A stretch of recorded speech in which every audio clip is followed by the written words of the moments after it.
即馬出國是愈來愈方便啊！這松山機場宣布啟用 One ID 智慧旅運服務。這旅客用護照報到，甲這登機證印出來時陣，這護照內面的晶片就會自動完成身份辨識。所以來入去管制區到上飛行機進前呢，攏是由這系統來判斷民眾的。除了海關查驗，都唔免提出護照含登機證。民航局也表示講，台灣較慢做是因為牽涉的單位真寡，加上英國通關設備攏是由航空公司來做的，而且愛等到顧客要到期，這個規劃才會拖遐久。準備進入管制區邊境港查驗，直接掃面對通過真濟旅客也未管事，手頭也是提登機證甲護照。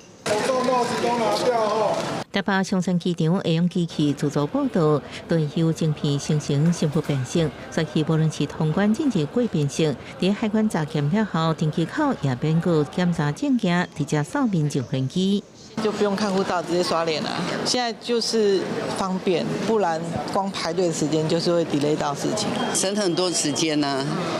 就不用等排了一群的人。松山機場為2023年6月就啟動這計劃，到2025年就將建置，經過2年多，有旅客反映真濟國家早就用掃面。民航局表示，因為過去通關設備由航空公司建置，愛等顧客到期，佮加上整合航空公司地勤，航警需求牽涉單位也較濟。